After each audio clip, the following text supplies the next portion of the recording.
اعوذ باللہ من الشیطان الرجیم، بسم اللہ الرحمن الرحیم۔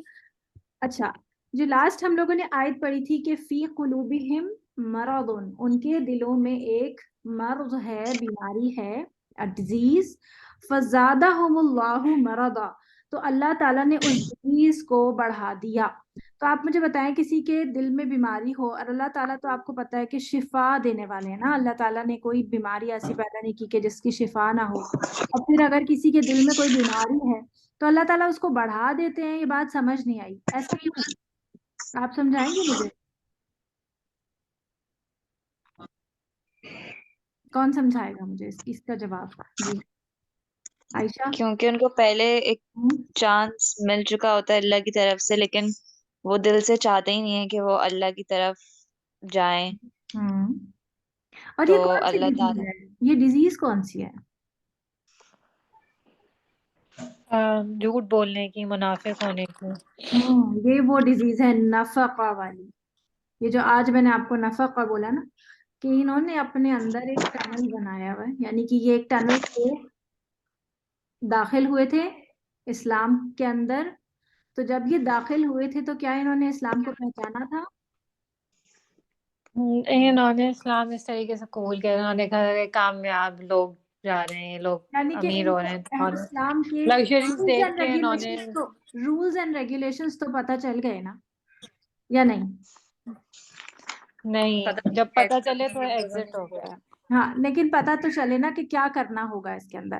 تو جب ان کو رولز اینڈ ریگولیشنز کا پتہ چلا تو یہ پھر اس کے بعد انہوں نے چھوڑنا شروع کیا، اور پھر ان کو لگا کہ نہیں، یہ تو بہت مشکل ہے، اور پھر یہ مطلب یہ خود سے نہیں نکل گئے تھے، یہ تو یہی سمجھ رہے ہیں کہ ہم مسلمان ہیں۔ یہ آپ کو پتہ ہے کہ منافقوں کے بارے میں کبھی بھی اتنے اوپنلی کبھی بھی نہیں بتایا گیا کہ یہ شخص منافق ہے یا یہ شخص منافق ہے۔ پتہ ہے آپ کو یہ بات؟ کافروں کے بارے میں پتہ تھا سب کو کہ یہ وہ لوگ ہیں جن کے ساتھ ہماری جنگ ہے، لیکن منافق یعنی ہپوکریٹس کے ساتھ کبھی بھی نبی صلی اللہ علیہ وسلم نے کوئی جنگ نہیں کی۔ اور آخر میں بھی جب نبی صلی اللہ علیہ وسلم کی ڈیتھ قریب تھی تو نبی صلی اللہ علیہ وسلم نے ایک صحابی تھے، ان کا نام تھا حذیفہ بن یمان۔ کیا نام تھا ان کا؟ یہ نام آپ نے یاد رکھنا ہے، حذیفہ بن یمان۔ ان کو کہا جاتا تھا کہ دا سیکرٹ کیپر آف نبی صلی اللہ علیہ وسلم، اس کو اردو میں کہتے ہیں رازداران نبی، یعنی سیکرٹ کیپر آف نبی صلی اللہ علیہ وسلم، حذیفہ بن یمان۔ ان کو نبی صلی اللہ علیہ وسلم نے اپنی ڈیتھ سے قریب کچھ عرصہ پہلے 70 لوگ، جو 70 لوگ تھے منافق، ان کے نام بتا دیے تھے، ٹھیک ہے؟ ان کو اور کہا تھا کہ یہ لوگ جو ہیں وہ منافق ہیں، کیونکہ نبی صلی اللہ علیہ وسلم کو کیسے پتا چلا تھا؟ یہ دل کی بات ہے نا، آپ کسی کے دل میں نہیں جھانک سکتے۔ نبی صلی اللہ علیہ وسلم کو تب تک نہیں پتا تھا جب تک کہ اللہ نے ان کو نہیں بتایا تھا، ٹھیک ہے؟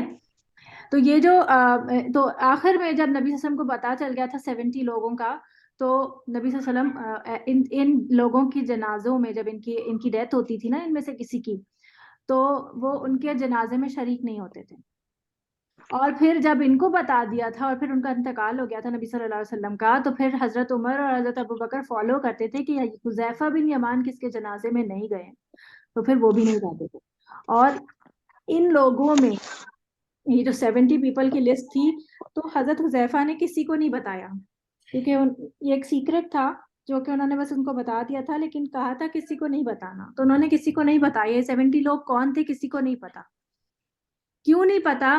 اس میں بھی اللہ تعالیٰ کی ایک حکمت تھی، یعنی اس میں ایک اللہ تعالیٰ کی بہت بڑی ایک وہ تھی، کیا کہتے ہیں حکمت کو انگلش میں کیا بولیں گے؟ ایک حکمہ، یعنی کہ اللہ کا ایک آئیڈیا تھا، اور ہاں فیصلہ کہہ سکتے ہیں کہ اس کی ایک یہ ریزن تھی کہ ہو سکتا ہے کہ مرنے سے پہلے ان 70 لوگوں میں سے کوئی اصل میں واقعتاً ایمان لے آئے، یعنی ٹرو بلیور بن سکتا ہے۔ یعنی یہ جو نان بلیور ہیں ان کا تو بالکل ہی ایک الگ معاملہ ہے نا، کہ یہ تو بلیو نہیں کرتے ہیں، ایک بلیورز کی کیٹیگری ہے، اور یہ والے جو ہے یہ درمیان میں ہے، یہ ایک مڈل کیٹیگری بنتی ہے کہ یا تو یہ ایک طرف کو ادھر چلے جاتے ہیں، بالکل نان بلیورز بن جائیں، اور یا پھر یہ واپس بلیورز کی کیٹیگری میں بھی آ سکتے ہیں۔ ابھی ہمارا جیسا معاملہ ہے، جیسے ہم بات کرتے ہیں تو ہم جو ہے وہ بورن مسلمز ہیں، تو ہم بھی کہیں کہیں پہ ان نفقہ والی کیفیت میں آ جاتے ہیں، ہے نا. ایسا ہوتا ہے نا کہ آپ دیکھیں گے ہم بہت ساری باتوں کو پتہ بھی ہوتا ہے ہم کو کہ یہ کام غلط ہے اور ہم پھر بھی کرتے چلے جا رہے ہوتے ہیں. بہت دفعہ ہمیں لگتا ہے کہ ہم آخرت پہ یقین والی اسٹیٹ پہ نہیں ہیں. ایسا ہوتا ہے نا، ایسا لگتا ہے کہ ہم ہر روز صبح اٹھیں گے، ہمیں موت نہیں آنی. یہ شاید اگر کوئی مرا ہے تو شاید کوئی اور مرا ہے، ہم نہیں مریں گے. ہمیں ایسا فیل کبھی کبھی ہوتا ہے نا، بہت کم ہی ایسی کبھی کبھی کنڈیشنز ہوتی ہیں جب ہمیں واقعی لگتا ہے کہ ہمیں بھی بڑھنا ہے اور ہمیں بھی قبر میں جانا ہے. تو ہم یہ نفقہ کی کیٹیگری میں کہیں کہیں رہتے ہیں.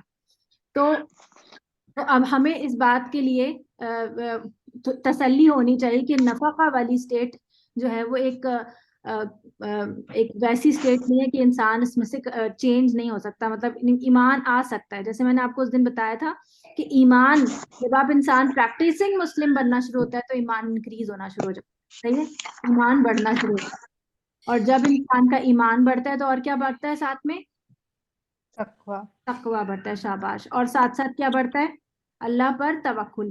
ٹھیک ہے نا، اللہ پہ توکل بڑھتا ہے نا، جی کہ جی اللہ تعالیٰ کہ اللہ ہمیں دیکھ رہا ہے اور اللہ ہمارے سارے کام آسان کریں گے. توکل کیا ہوتا ہے؟ توکل یہ ہوتا ہے، آپ نے کبھی برڈس کو دیکھا ہے؟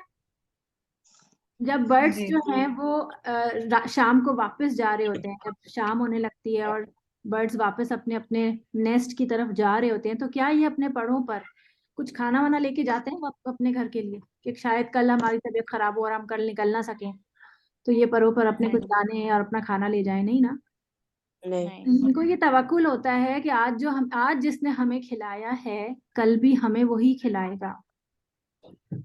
تو حدیث کا مفہوم آتا ہے، نبی صلی اللہ علیہ وسلم کی حدیث کا مفہوم ہے کہ جیسے پرندے توکل کرتے ہیں نا اللہ پر ہر روز کے لیے، ایسے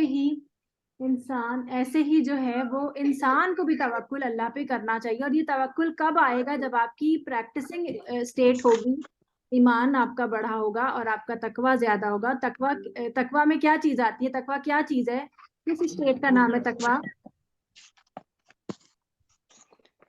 stronger ایمان. پیچھے سے دیکھ لیں، کوئی بات نہیں، نوٹس کھول کے دیکھ سکتے. کا مطلب اللہ کو پلیز کرنا. یس، جب آپ اللہ کو پلیز کرنے کے لیے اچھا کام کریں، جب آپ اللہ کو پلیز کرنے کے لیے کسی برے کام سے رکیں، یعنی ایٹ دا اینڈ آپ نے اللہ کو پلیز کرنا ہے، چاہے آپ رک رہے ہوں چاہے آپ کر رہے ہوں. رکیں گے کس سے؟ برے رکیں کام گے سے جو اللہ تعالیٰ نے منع کیا. جی بالکل. اچھا، یہاں تک یہ بیماری والا ہم نے دوبارہ سے ڈسکس کر لیا. اچھا، وَلَهُمْ عَذَابٌ عَلِيمٌ بِمَا كَانُوا يَكْذِبُونَ. یہ جو کذب ہے، یہ ان کا جھوٹ تھا. یہ کیا جھوٹ تھا ان کا؟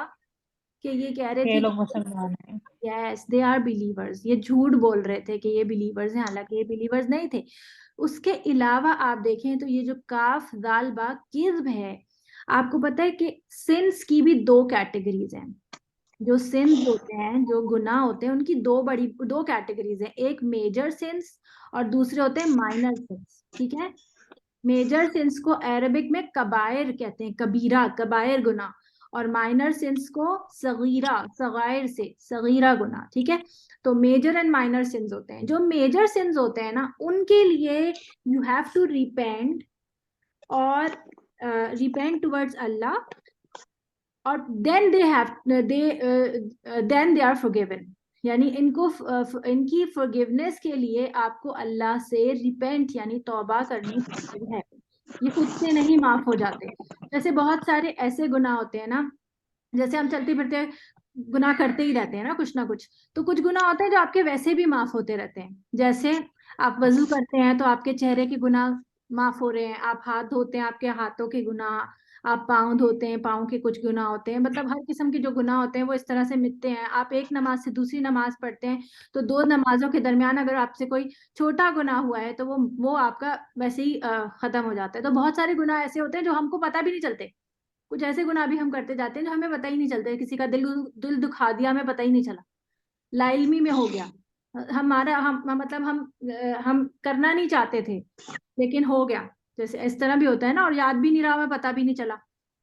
تو یہ ایسے مائنر گناہ ہوتے ہیں. اور جو میجر گناہ ہوتے ہیں نا، ان کی لسٹ آپ لکھیے. شاباش. جو میجر گناہ ہوتے ہیں ان کی لسٹ لکھیے. سب سے پہلا اور میجر گناہ ہے شرک. شرک یہ میجر گناہ ہے, اس کی معافی نہیں ملتی ہے اگر آپ نے توبہ نہیں کی. کسی نے بھی اگر توبہ نہیں کی, اس نے اگر شرک کیا اور اس نے توبہ نہیں کی تو اس کو معافی نہیں ملے گی. اور شرک کرنے والا جنت میں نہیں جائے گا. اگر شرک کرتے ہوئے وہ مر گیا تو وہ انسان جنت میں نہیں جائے گا, کبھی بھی نہیں جائے گا. پھر اللہ تعالیٰ ہمیں اس سے بچائے, آمین. پھر to disobey your parents, اپنے پیرنٹس کو ڈس اوبے کرنا, یہ ایک میجر گناہ ہے جس کی آپ کو توبہ کرنی پڑے گی, تب جا کے آپ کو forgiveness ملے گی. آپ کو پتا ہے کہ ایک شخص قیامت کے دن اللہ تعالیٰ کے سامنے لایا جائے گا اور وہ اللہ تعالیٰ کی راہ میں یعنی کہ فی سبیل اللہ وہاں پر شہید ہوا ہوگا. جیسے جنگ میں اللہ تعالیٰ کے لیے کوئی جنگ لڑی جا رہی ہوگی اور اس میں وہ شہید ہو جائے گا, اللہ یعنی کہ فوت ہو جائے گا, شہید ہو جائے گا. شہید سمجھتی ہیں مارٹائر عائشہ؟ جی شہید سمجھتی ہیں یعنی جو شخص اللہ کی راہ میں اللہ کے لیے جنگ کرتا ہوا, اللہ کے لیے لڑتا ہوا شہید مر جائے تو اس کو ہم کہتے ہیں شہید, اس کو انگلش میں مارٹائر. ٹھیک ہے, یعنی کہ وہ شہید ہو جاتا ہے. اور اس کے بارے میں یہ ہے کہ اس کا فرسٹ ڈراپ زمین پر شیڈ ہونے سے پہلے ہی اس کی روح جنت میں چلی جاتی ہے. یعنی کہ یہ ابھی گرا بھی نہیں ہے, اس کا خون پہلے گرے گا نا. اگر اس کو تلوار لگی ہے فرض کریں یا گولی لگی ہے تو خون پہلے گرے گا یا وہ خود پہلے گرے گا؟ پہلے گرے گا نا. تو خون پہلے گرنے سے پہلے یعنی کہ وہ بندہ بھی گرا بھی نہیں زمین پہ کہ اس کی روح نکلی اور نکل کے جنت میں چلی گئی. اتنی تیزی سے اس کے ساتھ معاملہ ہوتا ہے, یعنی اتنا زیادہ اس کا انکریزڈ اجر ہے کسی کے اللہ کی خاطر جو ہے اپنی جان دے دینا, کیونکہ آپ کو پتہ ہے جان سب سے زیادہ عزیز ہوتی ہے نا انسان کو. تو اس کے بارے میں اللہ کے سامنے یہ ایسا شخص لے کے آیا جائے گا جو کہ اللہ کی خاطر شہید ہوا ہوگا. اور لیکن اگر اس نے دنیا میں اپنے پیرنٹس کو جو ہے وہ ڈس اوبے کیا ہوگا تو وہ جنت میں نہیں جا پائے گا. آپ دیکھیں کہ وہ ایسا شخص جس کو تو فوراً ہی جنت میں جانا تھا, دنیا میں ہی چلے جانا تھا, قیامت کا بھی ویٹ نہیں کرنا تھا اس نے, اس کو لایا جائے گا کہ اگر اس نے ڈس اوبے کیا ہوگا اپنے پیرنٹس کو تو وہ جنت میں نہیں جا سکے گا جب تک کہ قیامت میں اپنے ماں باپ سے معافی نہیں منگوا لی جائے گی. سمجھ آ رہی ہے بات؟ تو یہ اپنے پیرنٹس کے ساتھ اونچی آواز میں بات کرنے سے تو بہت بہت بہت آگے کی بات ہے یہ کہ اونچی زبان میں اونچی آواز میں بات کرنا.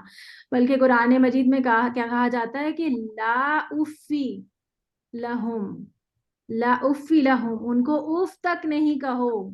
اف کیسے ہوتا ہے؟ اف ایسے ہوتا ہے کہ آپ جب آپ کی ماما کہتی ہیں یہ کام کر لو وہ کام کر لو, اچھا یہ بھی